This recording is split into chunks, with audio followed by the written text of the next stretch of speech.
Chicos y chicas, nuevamente con un videito rápido porque ya saben, no encontré un video que sea lo suficientemente bueno para mí. Así que vamos a ver esto usando mis antiguas diapositivas.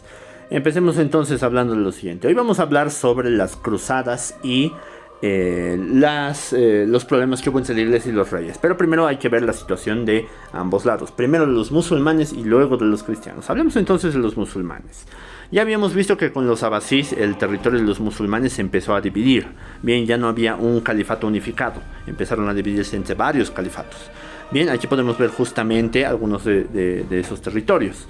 Por ejemplo, bien, como vemos en este mapa, muchos de los emires, valíes, sultanes van a lograr que sus territorios sean mucho más autónomos, es decir, tener ellos mucho más poder que los mismos reyes. Algo muy parecido a lo que pasó con el feudalismo, ¿verdad?, entre los germanos. Ahora, para el siglo X, entre los años 800 al 899, para el siglo IX, oh, qué error tan horrible. Bien, los buyíes, que eran uno de estos grupos, ¿verdad?, que están aquí en verde, bien, van a enfrentarse contra los abásidas, que eran los califas de ese momento, y van a lograr derrotarlos. Bien, pero no les van a quitar todo el poder, les van a dejar a los abásidas el poder religioso, y ellos se van a quedar con el poder político y militar. Bien. Ahora, en estas épocas también va a aparecer, por ejemplo, el califato fatimí y otras divisiones que hemos visto ya antes, bien, el califato de Córdoba, ¿verdad?, etcétera, etcétera. Ahora, los bullidas o bullíes, bien, van a cometer un error muy clásico, que es lo mismo que pasó con ellos, bien. Incluyeron en su ejército a los turcos, como ellos también habían sido incluidos por los abásidas, incluyeron en su ejército a estos turcos, y estos turcos van a hacer lo mismo, van a lograr derrotar a los buyíes y les van a quitar el poder en el año 1055 más o menos. Bien, ellos se van a convertir en los nuevos gobernantes entonces de los musulmanes. Ahora, ¿qué es lo que van a hacer estos turcos? Bien, primero que nada van a dominar todo este territorio que podemos ver en naranjita, ¿verdad? Y además de eso, bien, van a empezar a instaurar varias reformas en lo que era su califato, bien, en esta región, bien, que ellos dominaban. Bien, van a instaurar los diwans, bien, que eran estos tesoros reales. Van a instaurar las madrasas, que eran estas universidades o escuelas de ese tiempo. Bien, pero también van a hacer algo muy importante. Van a iniciar las guerras contra los bizantinos, quitándoles territorios. Y esto va a ser la causa de las cruzadas, que es algo que vamos a ver un poquito más adelante. Pero bueno, con esto ya estamos viendo lo siguiente, que primero a los abásidas les quitaron el poder los buyíes. A los buyíes les van a quitar el poder los turcos. Y como hemos visto desde antes, ya el territorio de los musulmanes se empezó a fragmentar en varios pedacitos, ya no unificados por un solo califa. Y esto es lo mismo que les va a pasar al territorio de los turcos, ¿bien? Se va a fragmentar a la muerte del sultán Malik Shah, se va a fragmentar todavía más. ¿Qué es lo que está pasando entonces con los cristianos? Vamos a tener varios conflictos de intereses, ¿bien?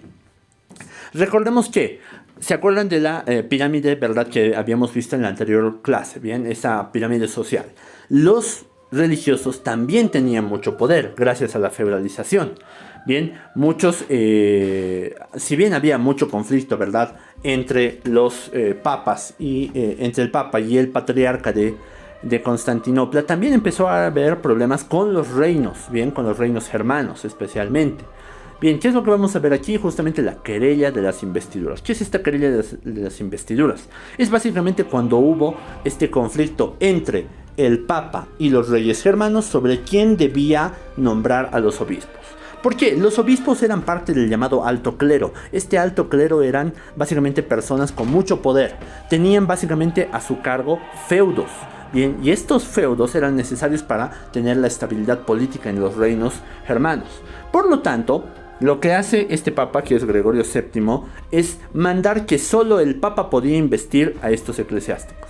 Bien, antes los reyes podían nombrar a estos obispos para que así pudieran tener gente, aliados de confianza en esos feudos y sean justamente estas personas las que respondan al rey.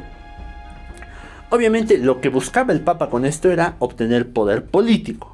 Bien, porque así tenía mucha más influencia en los reinos. Y a la vez económico, porque así todo lo que llegara a esos feudos podía llegar también a manos del mismo papa.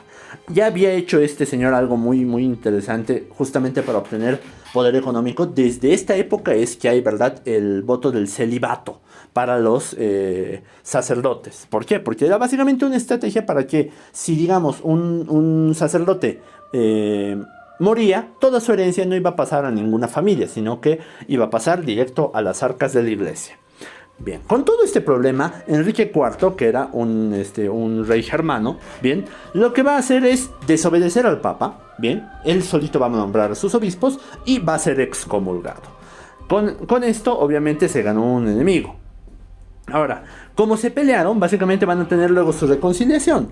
El rey Enrique va y le pide disculpas al Papa, el Papa luego lo perdona, pero igualito después se ponen a pelear nuevamente. Y de hecho, Enrique IV nombra a un antipapa. Bien, y ahora va a haber una guerra básicamente entre, bien, estos principados germanos y entre Italia, a la cabeza del Papa y el antipapa, papas guerreros.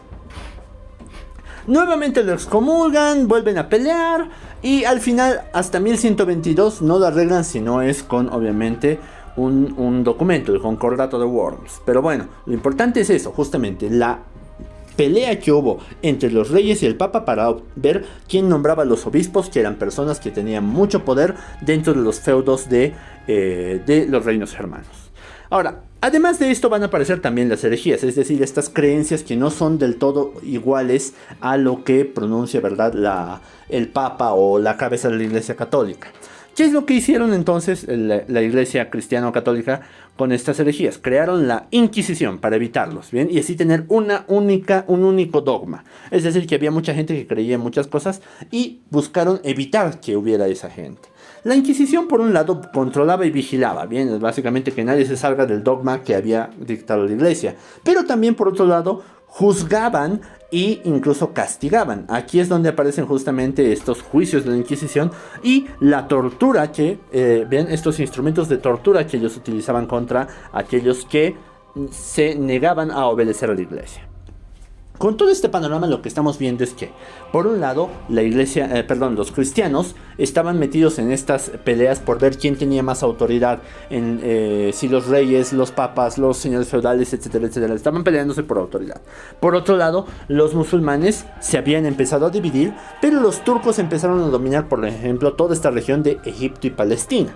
Ahora, esto es importante, ¿por qué? Recordemos que Palestina justamente, que habría sido invadida por los musulmanes, bien, porque antes era parte de del Imperio Bizantino, tiene esta región, ¿verdad?, sagrada para los judíos, para los cristianos, ¿verdad?, de Jerusalén, y también para los musulmanes, porque los musulmanes dicen que desde ahí es desde donde Mahoma asciende al cielo.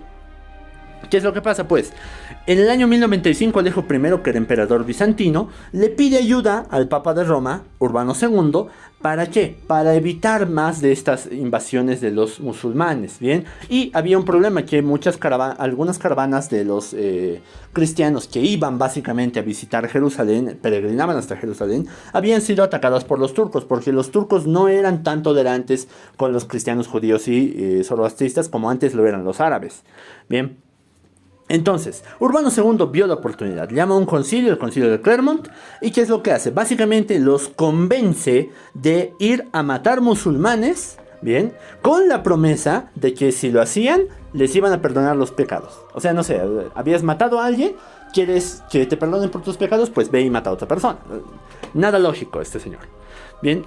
Aquí se populariza una frase que ahora es incluso un meme, el Deus Vult, bien, que es básicamente Dios lo quiere. Es decir, básicamente Urbano II dijo, Dios quiere que matemos musulmanes para librarnos de esto.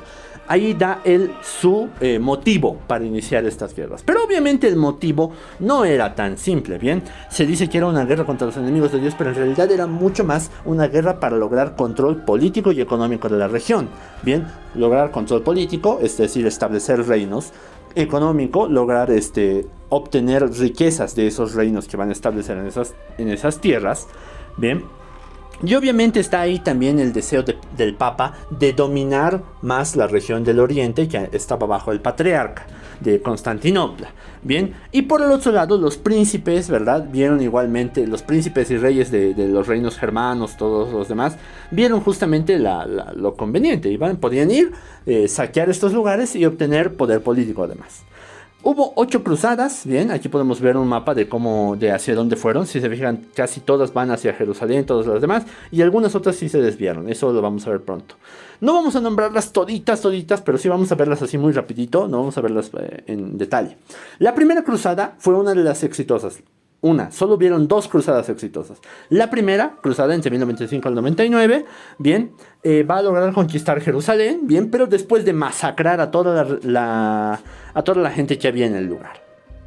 La segunda cruzada se organiza debido a que los turcos nuevamente después de la primera cruzada logran retomar Jerusalén, bien, pero no lo lograron porque se fueron a otro lugar a saquear, a otra ciudad. La tercera cruzada es muy famosa porque antes de ella Saladino, bien, que se convirtió en el nuevo líder de los turcos, logra recuperar la ciudad, pero sin matar a tanta gente, o sea, toma Jerusalén sin matar a tanta gente, bien, y después de eso se enfrenta con la cruzada de Ricardo Corazón de León, Felipe II y Federico Barbarroja, esta llamada Cruzada de los Reyes. Sin embargo, no logran nada, igualito nomás, Jerusalén sigue en poder de los turcos. La cuarta cruzada fue todo un chiste porque si tenían que ir a Jerusalén, parece que se perdieron en el mapa, se fueron a Constantinopla, saquearon la ciudad, que Constantinopla, acuérdense que es capital del Imperio Bizantino, era un reino cristiano, no sé, ¿qué fueron a hacer ahí? Mataron mujeres, niños, ancianos, se dice que hubo actos de canibalismo, necrofilia, asesinatos en masa, saqueos durante 3 días, etcétera, etcétera. Y esos eran los cristianos, vaya cosa. La cruzada de los niños es una anécdota, ustedes pueden ver, es básicamente un montón de niños que pensaron que si ellos iban a recuperar Tierra Santa lo iban a lograr, pero no, terminaron vendidos como esclavos, algunos fueron asesinados, etcétera, etcétera. La quinta cruzada intenta irse ya no por Jerusalén, sino por Egipto, pero igual fallan. La sexta cruzada logran recuperar Jerusalén, esta es la segunda cruzada que lo logra, pero lo hacen mediante un pacto diplomático. La séptima cruzada, bien, va a llevar al rey Luis IX de Francia, pero va a fracasar y de hecho Luis IX va a terminar prisionero. Y finalmente en la octava cruzada, nuevamente Luis IX intenta recuperar Jerusalén, pero llega en una epidemia, se muere. Y listo, con eso acabamos las cruzadas, eso es todo por ahora, nos vemos en el siguiente tema, chao chao.